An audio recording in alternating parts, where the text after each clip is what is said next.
Solomon. Solomon's temple is the key. Centuries ago, the ruins of the ancient structure served as headquarters for a band of noblemen who relinquished all their possessions to become armed escorts for visitors to the Holy Land during the Crusades. The Temple Knights, the Knights Templar. It was called a new knighthood, meaning these would be warrior monks, not merely monks who prayed all day, but not also only those who fought on the battlefield. So they began as a type of spiritual special forces for Christ, you might say. The Templars were secretive, and they became rich and powerful. But how? Solomon's temple had been the holiest of shrines. It was a storage place for the Ten Commandments. But legend says that in the depths of the stone monument was another treasure of immeasurable value. What is the treasure? Well, some authors claim it's the Holy Grail, some say it's the Ark of the Covenant, some say it's the embalmed head of Jesus Christ, some say it's the lost writings of Jesus Christ.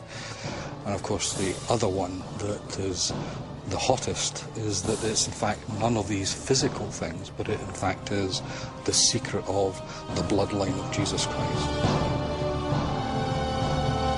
But another theory says what the Templars discovered were two sculpted columns copied in Masonic temples today. The Pillars of Knowledge.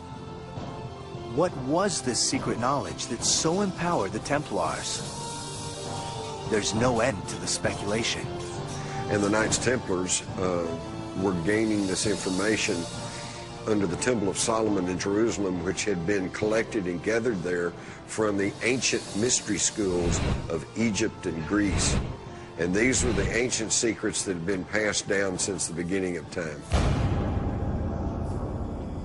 The Templars' mix of secrecy and wealth fueled rumors of heresy.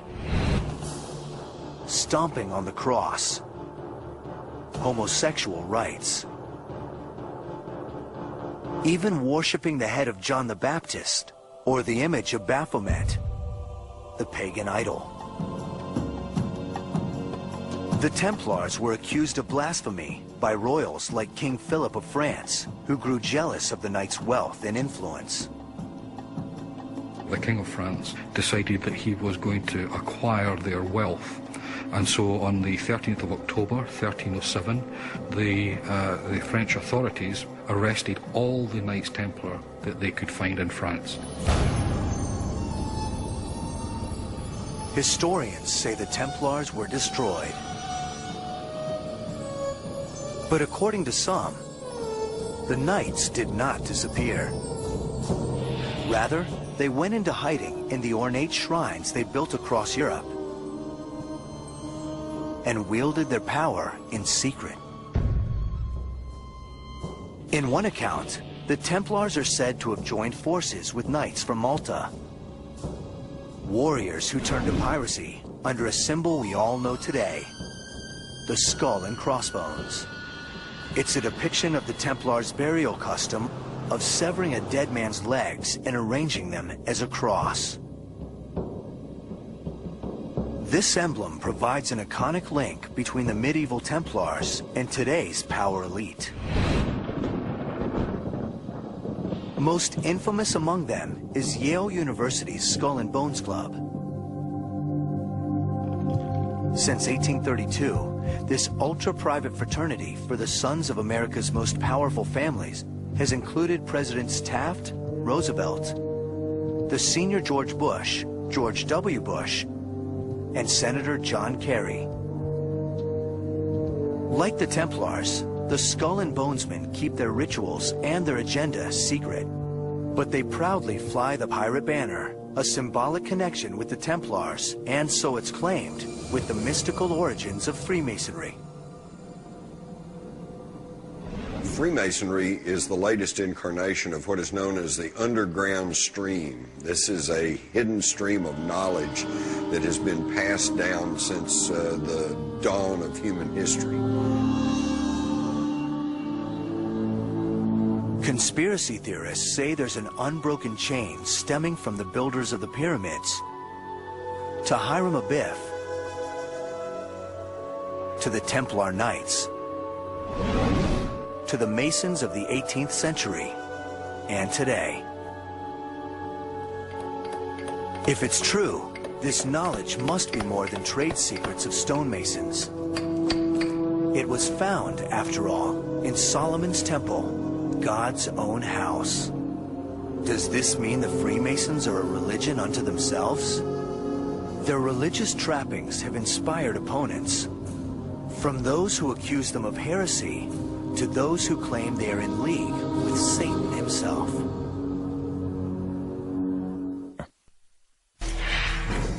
Did you know that over 5 million people worldwide are Freemasons and have beautiful temples through all the major cities of the world? In my latest film, National Treasure, Book of Secrets, my personal journey for the truth leads me to some well-known destinations where secrets are hidden in the most unsuspecting places. Are you saying there's a treasure map in the Statue of Liberty? The only question is, which Statue of Liberty? Exactly. A lot of people don't know that the French have their own Statue of Liberty looking towards New York. The one in New York is looking towards Paris. With all the amazing places we went, we all fell in love with South Dakota. At Mount Rushmore, we started to feel what the stone was before it was carved into American faces. I've been telling my friends about all of these amazing caverns underneath Mount Rushmore, and nobody believes me.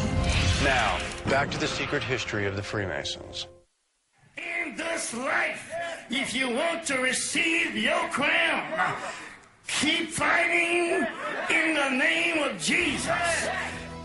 It may sound like a church, but this in fact is a meeting of a Masonic lodge. Like a church, all nationalities are welcome, and in recent years, women as well. But it raises a question often asked by outsiders. Are the Freemasons in reality a religion? The prime qualification for entry into Freemasonry and our Grand Lodge and the ones we're enamored with around the world is a belief in God, a belief in a supreme being. We don't define who that should be, what your religion should be, but we believe that Freemasons should have a religion and practice it. But Masonic lodges adopt some of the trappings of a traditional church. We're entering the space that is most important in Freemasonry. Central to the furniture of a lodge is the altar. On it, you will find in an operating lodge the volume of the sacred law. What does that mean? It is basically a reference to whatever holy books that the members of the lodge believe in. I am Akram Elias, a Freemason, the Senior Grand Warden of the Grand Lodge of Free and Accepted Masons of Washington, D.C. All religions are welcome, yet the teachings of Masonry itself have a religious ring. One that we hear quite often is that we attempt to make good men better. We can't make bad men good. The other one, the one that I prefer, is a peculiar system of morality. And peculiar, of course, here means unusual or special. So a peculiar system of morality, veiled in allegory and illustrated by symbols, of which we have lots and lots and lots. So you have a situation where a symbol, let's take, for example, the letter G. Some people believe that stands for God within Freemasonry. Some believe it stands for goodness, the goodness of the human spirit. Others believe it stands for geometry. And so in that way, it can mean many things to many people within the organization. I've got on my lapel pin a square and compasses, and the center of it is the letter G. And it reminds me to square my actions by the square of virtue, to circumscribe my passions and desires, and to remember that God is in the center of my life. A moral system based on a belief in God. It certainly sounds like a church, yet the Masons insist they are not. Freemasonry is not a religion, although it incorporates into its rituals many symbols and ideas and motifs that appear to have